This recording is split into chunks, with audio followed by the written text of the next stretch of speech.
solidez do amor deu lugar à liquidez angustiosa da iniquidade e da indefinição de todo tipo de relacionalidade, afogando-se no medo do futuro, nas depressões que viram síndrome do pânico, nas angústias variadas, algumas tópicas, com nome, com geopolítica, com estudo, análise de fenômeno, e a angústia decorrente da compreensão do problema que dali pode se expandir de modo indefinido. Há outros que estão aqui angustiados sem saber por quê. São angústias sem elemento tópico, amorfas. São agonias sem nome. São pulsões estranhas, vontade recorrente de morrer. É o que acontece com quase todo mundo, as pessoas mais sãs. De vez em quando sentem uma vontade de desaparecer. São aqueles dias que, se você tivesse a opção de apertar o botão de nihilo, de nada, de coisa nenhuma, na vida o indivíduo faria, se não doesse e não tivesse inferno, segundo as escatologias do medo, que é o que mantém muita gente sem fazer o ato de autoextermínio com medo da consequência escatológica. É quando o medo do inferno mantém pessoas vivas, só porque até agora o inferno é pior do que a vida delas. Mas chega um dia em que a vida presente fica tão angustiosa que o inferno deixa de ser uma reflexão proibitiva para o ato de autoextermínio, como a gente vê acontecendo todo dia, toda hora, crescendo no planeta em todas as direções. Antes de vir para cá, no hotel, eu estava falando com um amigo meu, foi presidente do Comitê de Lausanne, lá, um comitê que vocês que são jovenzinhos não conhecem, mas teve uma importância brutal na tentativa da evangelização mundial de 1974 até mais ou menos 1998, ano 2000, por aí.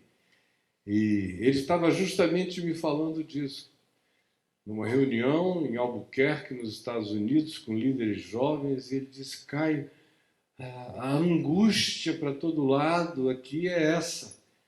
É gente sem razão para viver e pregando o evangelho. E são pastores, estão atrás dos púlpitos, ensinam a escritura, mas não sabem se sobreviverão mais uma semana, aquela angústia de ser terrível. E isso cresce indefinidamente. A descrição desse fenômeno fica do tamanho do mundo e de tudo que nele há, porque é assim que as coisas estão se manifestando no coração da maioria esmagadora das pessoas. Isso não escolhe fronteira, nem geopolítica, nem religião, nem grupo religioso, nem denominação. Dá na alma de qualquer um, atinge a qualquer pessoa, vitima os filhos da gente, os netos, os parentes, os conhecidos. Você leva susto aqui e ali, é impregnante, é radioativo, é um pânico universal que pervade o coração de todo mundo. Antigamente você tinha isso muito mais entre os que pensavam, os reflexivos, ou entre aqueles que tinham já esgotado todos os mecanismos consumistas de ilusão. Tinham dinheiro para possuir tudo, para testar tudo, para provar tudo, e uma vez que tudo estava aprovado e testado, o coração continuava na mesma agonia irreparável, na mesma aflição não designável. E Os diagnósticos são todos gerais. São labels e labels que são inventados e colados e pregados para o indivíduo sair por aí carregando a cartela dele de que nome é a sua agonia, é o seu desespero, é a sua inexplicável infelicidade, é a sua latência mórbida. Isso para todo lado. Tua mãe está assim, teu pai, ou você, a esposinha que não pôde te acompanhar. Eu encontro toda hora, por incrível que pareça, gente apaixonada enquanto sente a pulsão de se matar. Eu tenho encontrado gente que diz, eu estou apaixonado e ao mesmo tempo estou a fim de morrer. Porque nem mais o amor apaixonante está motivando certas pessoas e indivíduos a encararem a angústia de ser. Tem algo vivo neles que os faz apaixonarem-se. E tem algo morrendo neles que faz com que a paixão seja menos importante do que a angústia de existir. Quando a gente chega num ponto desse na existência, aonde até o melhor sexo não adia a agonia autodestrutiva no indivíduo, é porque alguma coisa muito ruim cresceu. É quando as pessoas começam a olhar para os montes e dizer, caiam sobre nós. É quando começam a surgir multiplicação de orações que dizem, Senhor, me leva sem dor durante a noite. Gente saudável, gente jovem, gente bonita, gente que tem, gente que pode. Mas você hoje encontra a mesma coisa, que era quase impossível de encontrar, que é o adolescente se suicidando na favela. E se você for perguntar a razão, não é por causa de tiro, bala perdida, milícia, conflito de grupos, gangues de traficantes, não. É pela angústia de estar vivo.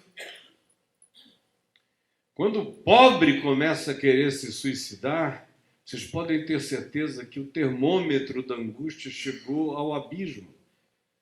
Por quê?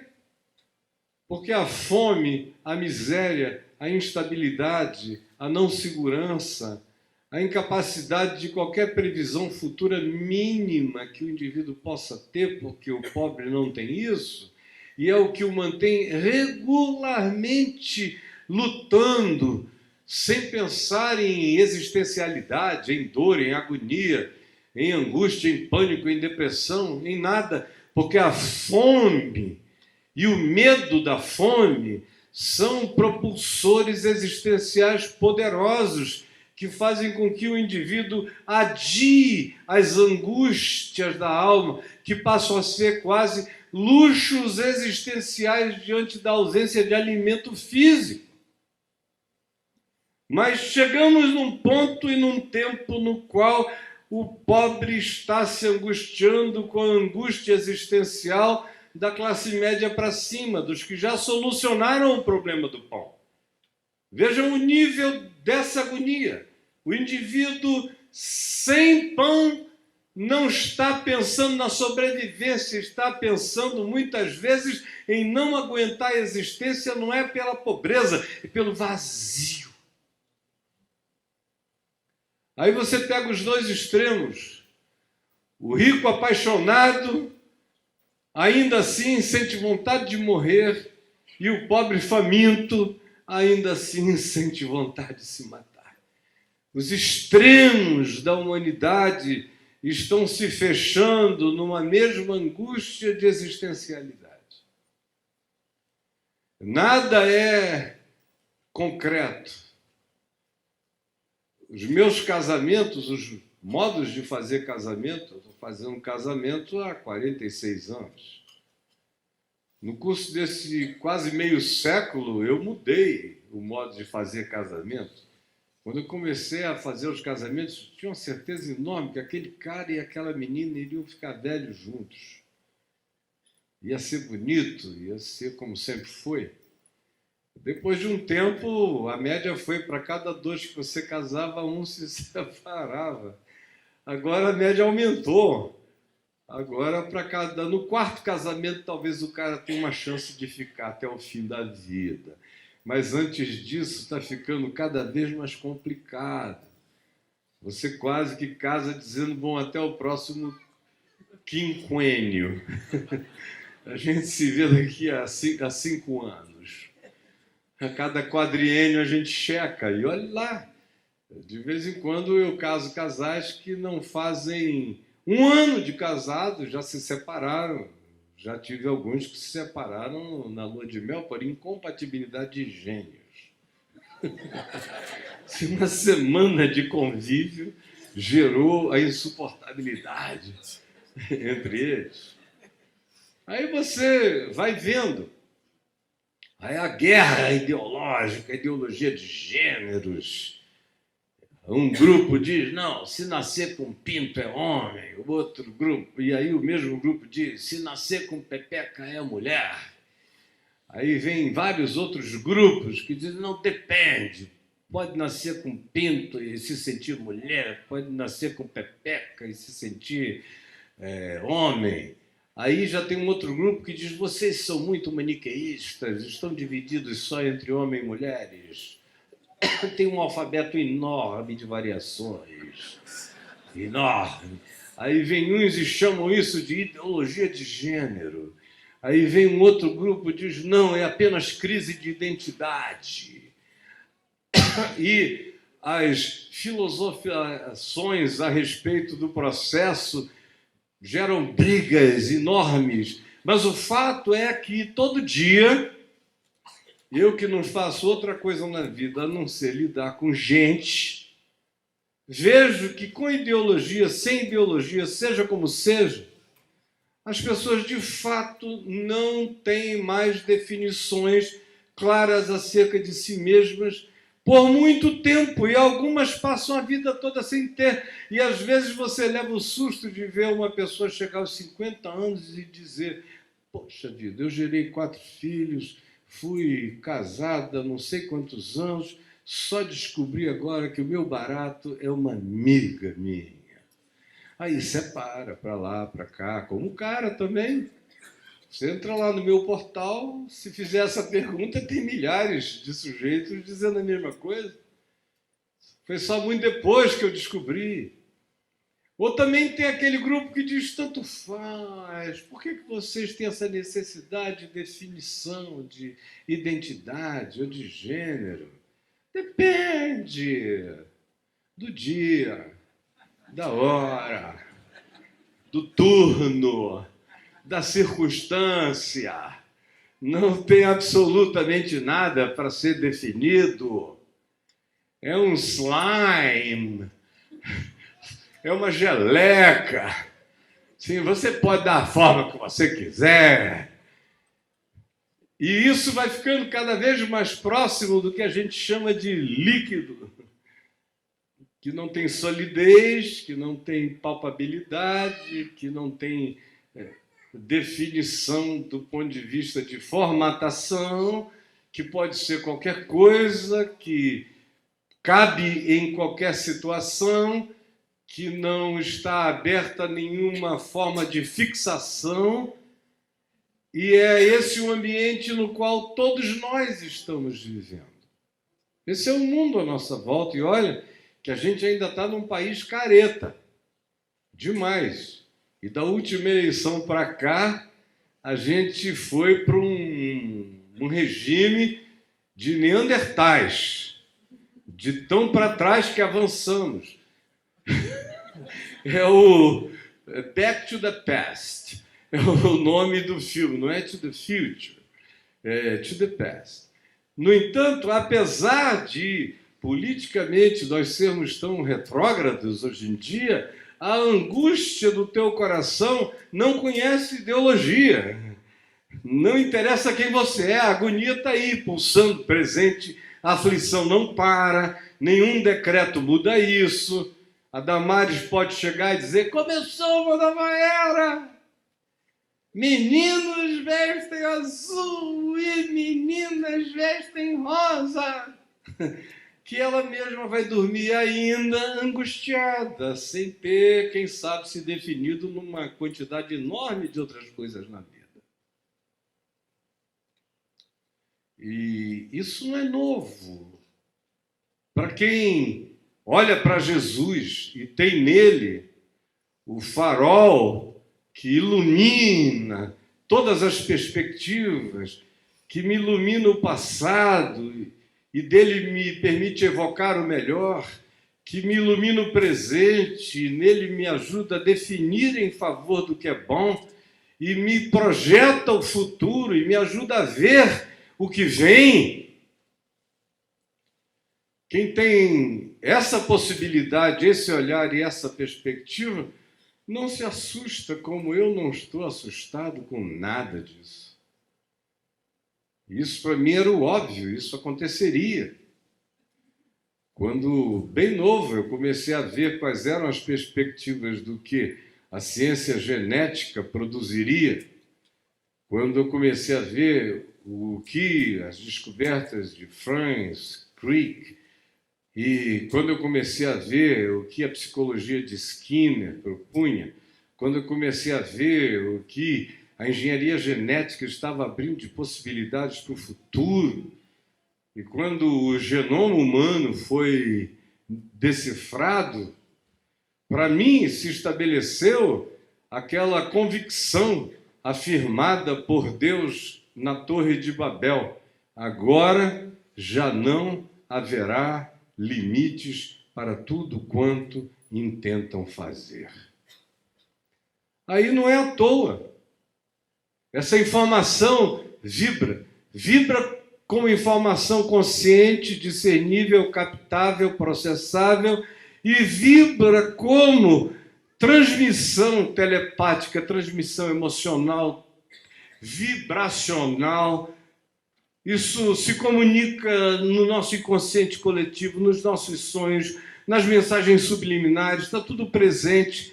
Os mitos contemporâneos, já há 25, 30 anos, são todos seres em processo de mutação, transformação, rearranjo, capacidade de se tornarem outra coisa que originalmente não eram. E a ciência genética dá garantia. Eu me lembro, a primeira vez que eu fiquei cara a cara com um fato desse foi em 1984. Um rapaz, um médico querido, que era minha ovelha, quando eu pastoreava na igreja presbiteriana, muitos anos atrás, 84, né? Então, foi fazer um doutorado na França, em Paris. E naquele tempo eu passava muito por Paris, umas 5, 6 vezes por ano, indo para algum lugar pregar.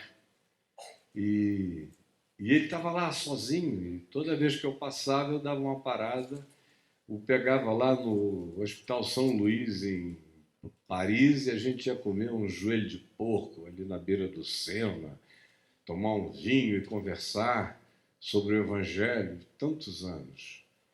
E aí um dia ele chegou lá, eu cheguei lá, e ele me apresentou um amigo dele. Um garotão bonitão, fazendo doutorado também, sarado e tal. A meninada aqui, a mulherada, ia achar ele interessante.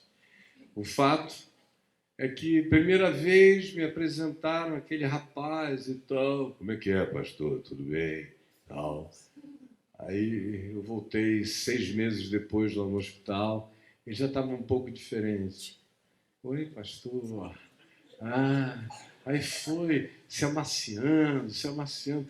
Aí, um ano depois, eu encontro com ele, doutorado lá, 4 anos, se não me engano. Aí ele já estava assim com um peitinho, e começando a usar uns bustiers. Estava começando a ficar gostoso, rapaz. Sim. Estava ficando uma gracinha. Aí, quando eu volto da outra vez, ele já estava falando com uma voz inimaginavelmente doce. E aí o meu amigo me disse: da próxima vez que o senhor voltar, o senhor pode se preparar para qualquer coisa. Aí, da outra vez que eu voltei, ele tinha cortado o pinto, tinha aberto uma vagina no lugar, estava todo feminino, um cabelo lindo, deslumbrante. E agora o nome dele era Feminino, e ele me apresentou, me desculpe, eu era o fulano, mas agora eu sou não sei o que. Eu digo, tudo bem.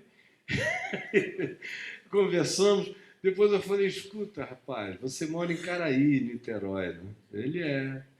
Eu falei, teu pai está sabendo? Tua mãe, a moçada, você avisou que você tinha encontrado a Luísa Brunet, tinha decidido, não, como é que era o nome dela? A Roberta Close naquele tempo, que era a mulher mais bonita do Brasil, era a Roberta Close. E você só descobria que tinha alguma coisa ali quando você olhava o tamanho do sapato, que era... O sapato não dá para reduzir o pé, cortar. Então, o pé era masculino, mas o resto era uma das mulheres mais lindas do país. Você já falou que você vai voltar, Roberta Close, para cá? Falou, esse aqui é o meu problema, ninguém sabe. Eu falei, cara, você é médico e não é cardiologista. A especialidade dele era dermatologia. Falei, se você não avisar para eles, convide todos os amigos cardiologistas, porque a família vai infartar. Se você puser o pé lá em 84, aí já seria em 88, não vão estar preparados. Então, o que nos cerca é isso, e eu vejo a agonia, por exemplo, de pais que não sabem o que fazer com esse fenômeno. Os filhos, os netos.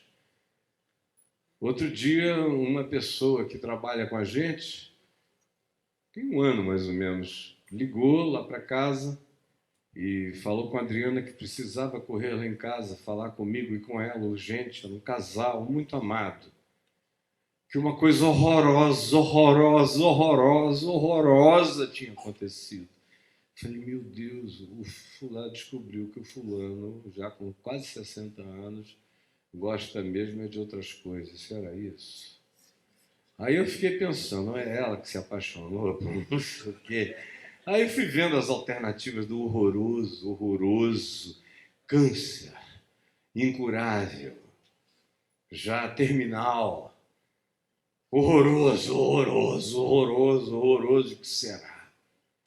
Aí chegam, eu e a Adriana preocupados, senta aqui, fulano, senta, fulano. Aí eu virei e falei, escuta, me conta, que coisa horrorosa é essa? Aí ela começou a chorar e falou, ai, pastor, o meu filho, fulano de tal, é gay. Eu falei, ai, que alívio, pelo amor de Deus.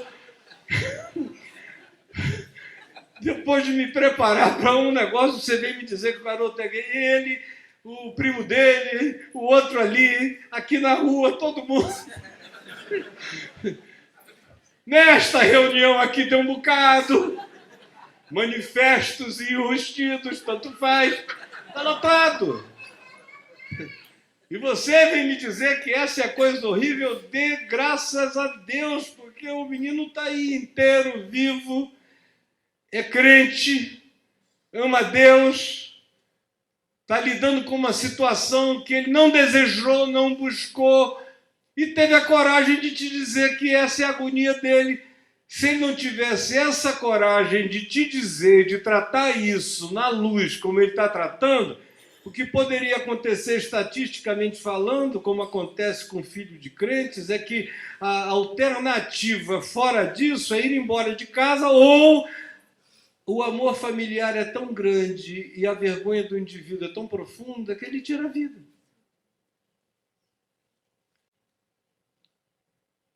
E o nome que o Zygmunt Bauman deu para esse estado de coisas que eu aqui defino de maneira tão superficial e rápida foi sociedade líquida, feita de amores líquidos, de relações líquidas, não concretas, não duradouras, necessariamente fluidas, sem aceitarem nenhum tipo de fixação, de fixidez, de qualquer que seja a realidade que traga um mínimo de estabilidade para a mente, para o coração, para as emoções, para a perspectiva de futuro, de vida, do que quer que você chame vida ou tenha chamado vida até o dia de hoje.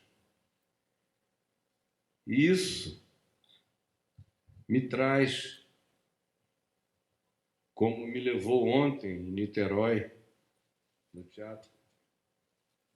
Teatro Municipal, onde eu estava falando, a desejar ler o texto que eu lerei agora, em Mateus capítulo 14, do verso 22 em diante, que coloca Jesus nesse ambiente líquido, de fluidez, de não solidez, de inviabilidade para o caminhar humano.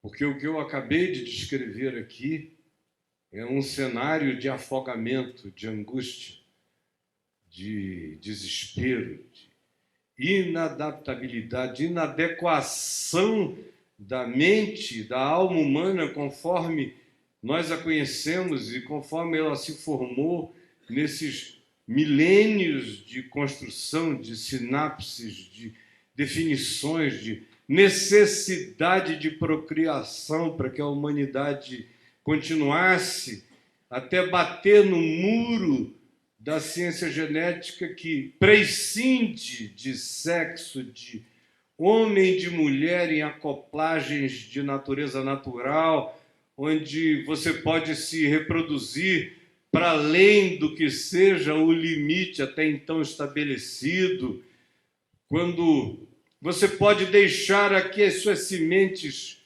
para serem reproduzidas depois que você for, e agora a perspectiva de instalarem chips na mente dentro de 5 anos para você começar a fazer download de tudo. É um cenário para o qual eu não fui feito para viver, nem você, mas que nem por causa disso ele é uma surpresa para Jesus. Ele não é uma surpresa. A sociedade líquida não é uma surpresa para quem andava sobre as águas.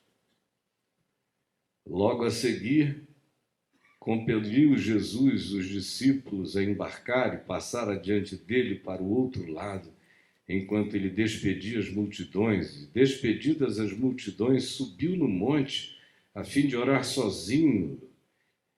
Em caindo a tarde, lá estava ele, só. Entretanto, o barco já estava longe, a muitos estádios da terra, açoitado pelas ondas, porque o vento era contrário. Na 4ª vigília da noite, foi Jesus ter com eles, andando por sobre o mar. Já no meio da noite, na escuridão, vento, ondas vagas, encapelamentos, insegurança. E eles dentro do barco em pânico. E Jesus foi andando sobre o mar. Atravessou o ambiente líquido, inóspito para a passagem humana, na direção deles que estavam todos angustiados, amedrontados, apavorados no mesmo barco. Assim como nós, estamos todos, meus amigos, no mesmo barco. Não tem nenhuma galé passando por ali dando segurança maior. Isso acontece na vida de qualquer um, o que nos coloca no mesmo barco. E se eu começasse a perguntar aqui, em associação às coisas que eu já disse hoje à noite. Qual delas você conhece por experiência em você, ou na sua família, ou na sua esposa, ou em relação aos seus pais, ou em relação aos seus filhos ou netos? Uma quantidade expressiva de pessoas, sinceramente, teria que dizer: está acontecendo comigo, e nós, com certeza, temos que admitir que estamos no mesmo barco. Mas essa sociedade, assim chamada líquida, não é surpresa para esse que vai ao encontro deles no meio da noite escura, andando sobre as águas. Portanto, lá vem ele. E os discípulos, ao verem-no andando sobre as águas,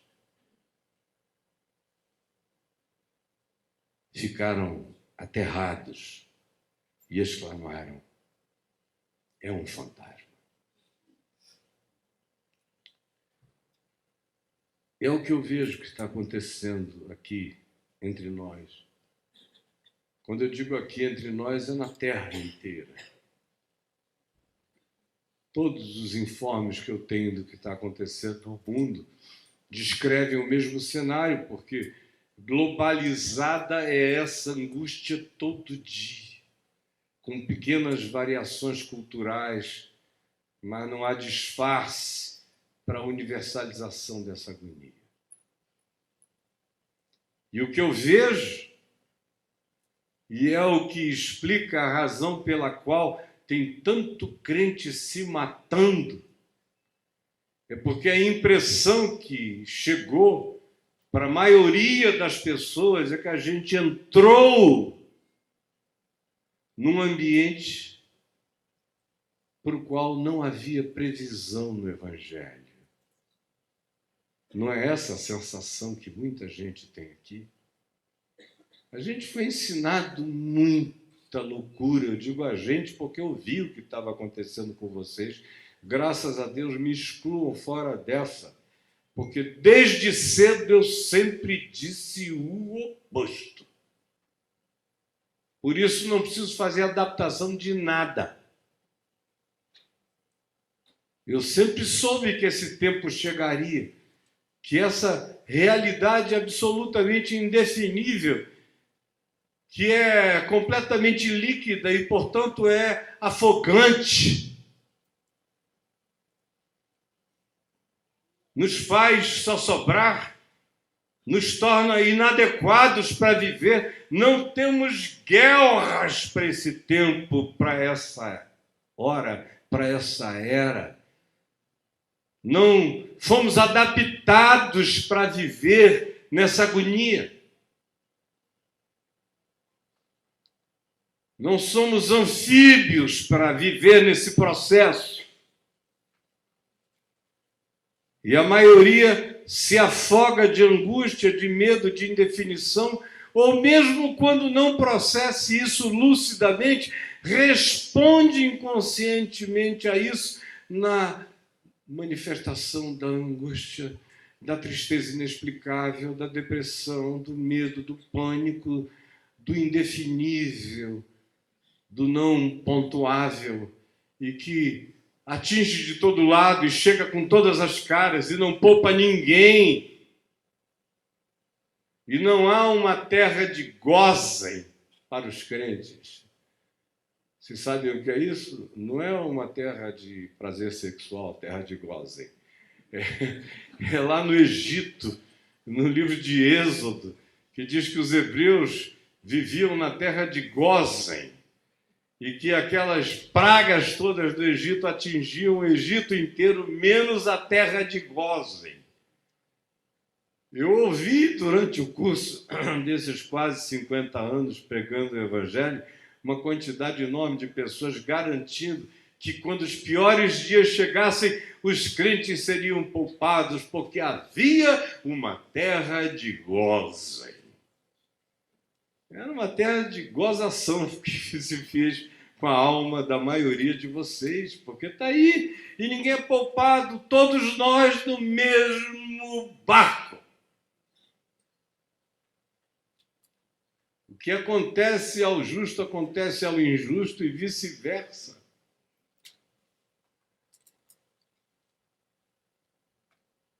E a maioria de nós foi treinada com expectativas pré-definidas acerca de como Deus agiria nesse tempo, nessa hora. E tudo que se disse que Deus faria nesse tempo e nessa hora não está acontecendo conforme as predições. Você vê líderes de comunidades enormes, de milhares de pessoas, mas a esposa dele em casa está angustiada, sepultada em aflição inexplicável, enquanto ele prega prosperidade, poder, vitória, mas ninguém pode encontrar com a mulher dele, senão a coisa toda cai, porque ele está vendendo aquilo que dentro da casa dele não é verdade, e ele sabe que não é. Mas é essa pseudo-positividade que traz milhares e milhões de dinheiros para o cofre da mentira. Mas nós estamos no mesmo barco e despreparados até para a chegada de Jesus entre nós. Houve tantas pré-definições. Aqui mesmo, nesse texto do Evangelho, se você abrir em João, no capítulo 6, você vai ver o paralelo dessa narrativa de Jesus andando sobre o mar, e você vê que os discípulos que foram compelidos por Jesus a atravessarem antes dele, porque ele ficou para trás despedindo as multidões, se sentiram estranhos quanto a irem sem Jesus. E o que eles fizeram? Como bons estrategistas e pessoas preocupadas com gestão, eles deixaram um barquinho, que João 6 diz, que ficou para trás. Que no dia seguinte, quando eles chegaram, não encontraram Jesus, a multidão encontrou só um barquinho que tinha sido deixado pelos discípulos para Jesus usar e ir atrás dele. No Mar da Galileia, com aquele vento da depressão sírio-africana soprando contra do norte para o sul, e eles tinham que fazer uma diagonal de Tiberíades para Betsaida, no pior do vento contrário. Mas deixaram um barquinho e ficaram olhando no horizonte. Jesus, segundo a escatologia deles, Jesus pré-tribulacionista, vem antes que o bicho pegue. Aí o bicho pegou, pá! Aí não, Jesus mid-tribulacionista. É o Jesus que vem no meio, é o medium, que vem no meio antes da carne torrar. Aí a carne passou. Está ficando preto. Aí o cara, o que eu faço? O amilenismo já acabou, porque antes era a expectativa de que a humanidade criaria um tempo de 1000 anos de felicidade. Era outro barquinho escatológico. Ficou para trás, lá atrás, coitado. Aí chegou um pessoal que começou a ver o que está acontecendo. Eu tenho amigos que têm mais ou menos a mesma idade que eu, que fizeram parte de muita coisa como eu, que eu chamei para fazerem parte de um monte de coisas que eu realizava no curso dessas décadas e que hoje em dia não aceitam fazer mais nada, falar mais em lugar nenhum, porque eles olharam em volta e não viram sinais de Jesus na liquidez da história e disseram, não, pensando bem, Jesus foi a melhor coisa que já aconteceu, mas eu não creio que ele vai voltar mais não, porque não voltou até agora. Não creio que ele volte nunca mais. Se a gente der sorte, a gente vai para ele. Mas essa história de esperar ele vir para nós, tira do cardápio histórico que não vai acontecer. Um monte. Os barquinhos os modus operandi, tudo isso se frustrou. Na década de 80, o que saía de livros sobre a volta de Jesus, 70 e 80?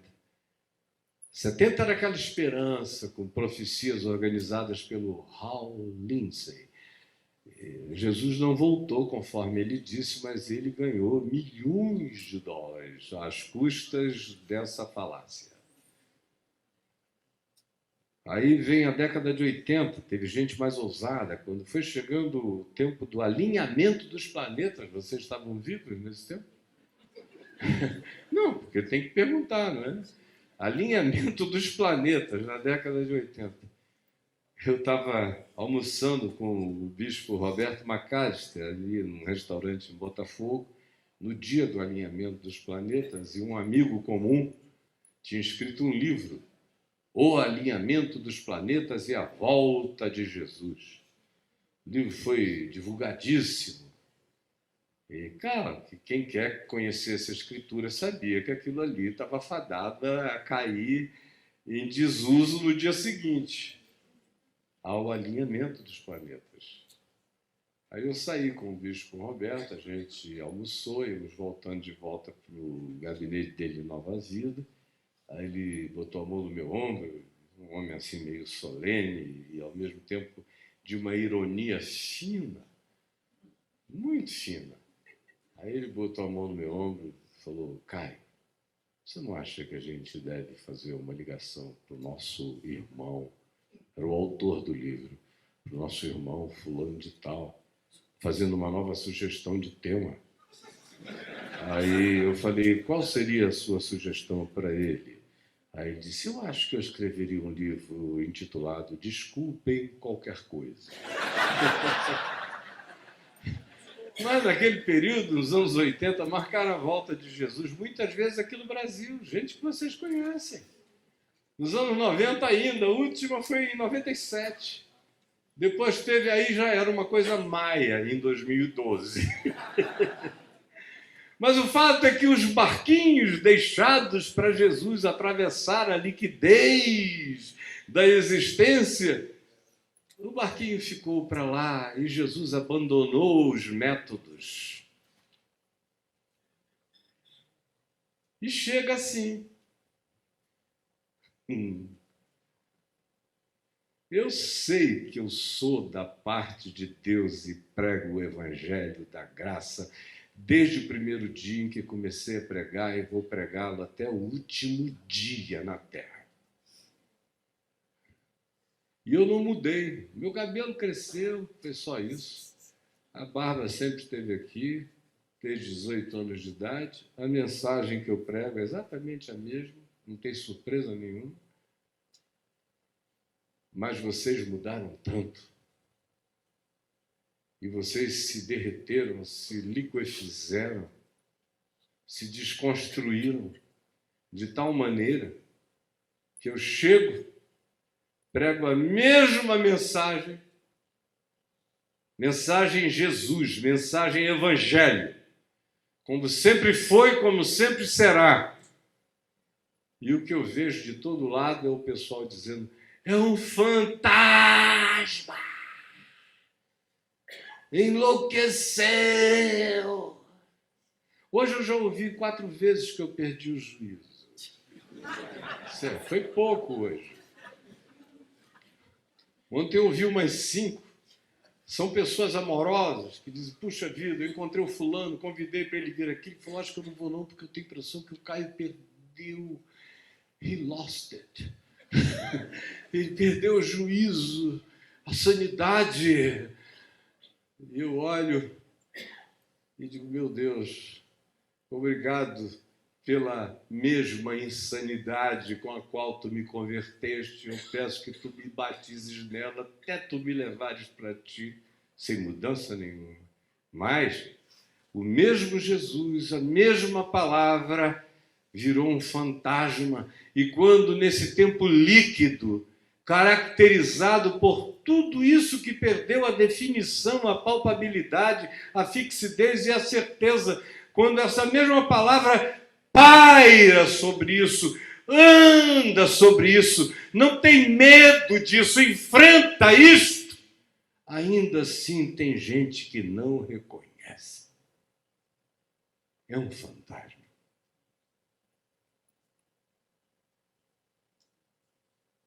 A tristeza é que Jesus está vindo, andando sobre as águas. Eu estou encontrando com ele todo dia por aí, nos lugares mais impensáveis. Mas a maioria de nós não consegue perceber a graça de Deus em movimento nesse tempo de angústia líquida, de vento contrário, de vagas, de ondas, de pânicos, de medo. Enquanto todos nós ameaçamos afogar nas angústias, habitando o mesmo barco, ele vem na nossa direção. Está vindo todo dia, mas a gente não está conseguindo reconhecer a manifestação da graça de Deus em nosso favor, porque ela não combina com aquilo que a gente tinha imaginado. E com o que nos garantiram que daquele modo seria. E aí a liberdade de Deus ser Deus, de deixar os barquinhos da nossa presunção, da nossa ajuda humana para Deus remar e vir na nossa direção, quando Ele não se utiliza de nada disso que você tinha sido doutrinado como alternativa de você para Deus, de Deus para você, quando tudo isso se dissolve, ou quando tudo isso se torna inútil, ou quando Ele despreza as nossas alternativas e anda na sua liberdade absoluta de ser Deus na nossa vida e na nossa direção, a gente não discerne. Tem muita gente aflita aqui só porque não aceita que a graça está chegando com a cara que ela está chegando. Que a ação de Deus neste tempo está se manifestando de um modo absolutamente para além de tudo que você tinha concebido, pensado, imaginado, de tal modo que é Deus mesmo vindo na sua direção, mas você o confunde com uma fantasmagoria. Essa é a agonia, essa é a aflição da grande maioria. Essa sensação de vazio, de orfandade, que leva a gente a angústias indizíveis, decorre em muitos casos, do ponto de vista psicológico e espiritual e existencial, decorre da falência das nossas antigas esperanças. Todas elas não passavam, todavia, de construções dos nossos artefatos teológicos, doutrinários, catequeses, esperanças humanas, pré-definições para Deus, que Ele desprezou e deixou e deixará, porque Ele vem como Ele vier. Eu é que tenho que abrir os olhos e discernir a graça dessa soberania vindo na minha direção, nesse mundo líquido, impensável.